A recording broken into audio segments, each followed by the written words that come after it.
Libra, your week commencing the 28th of April forecast begins with the energy pouring forth from that new moon. 8th house new moons, very potent. The 8th house has a flavour of the sign of Scorpio, and of course the two rulers of Scorpio, Mars and Pluto, are implacably opposed as this week begins. In fact, if we go back to the 18th of April, if you have found yourself caught up in some kind of drama, especially around your love life, it may all need to come to the boil this week. But what helps you is the fact that Venus moves into your opposite sign, which can bring some peace.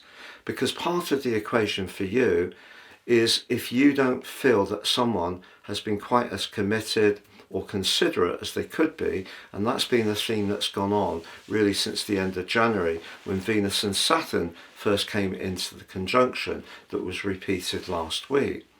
So it may not be around a romantic situation that the drama is playing out, because the 8th house can also be about business, investment, shared resources. But something about Mars in the 11th house is making you much more passionate about your future hopes. And Pluto, of course, is a very significant influence. It is going retrograde at the end of this week. If you're not sure about a current romantic tie, although you may be able to discuss issues more easily from the middle of this week because of Venus moving into the most peaceful part of your chart and linking with Neptune the next day, it may be easier to let go of some niggles. Essentially, the 8th house needs transformation, but transformation on one side or from one person might not necessarily give you the outcome you truly want.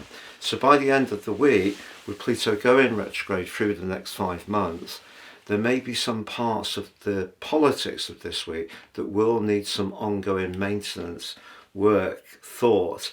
But I do like the fact that Venus returns to your opposite sign. Don't worry if in technical astrology Venus in Aries is not its best location. For you, it is the best location in the heavens. And the fact that it does forge that mesmerizing conjunction with Neptune the next day means if you do meet someone, perhaps the passion that comes from that new moon this week, if you meet them at the heart of this week, this could be a tie that really makes your pulse race. But you might find yourself attracted to someone who's not your usual cup of tea. It may be that in an existing tie, if there has been some deep politics, that they do need to be looked at, thought about, examined and worked through.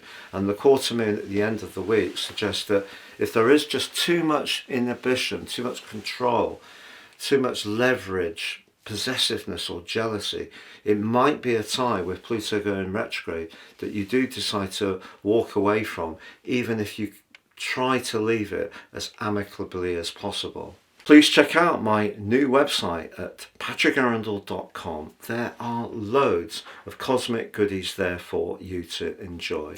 You can download your free natal birth chart, sign up for your free daily written horoscope, or your daily moon natal horoscope based on your unique birth data.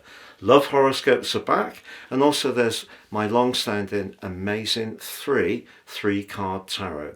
patrickarundell.com. Please see the link below for more.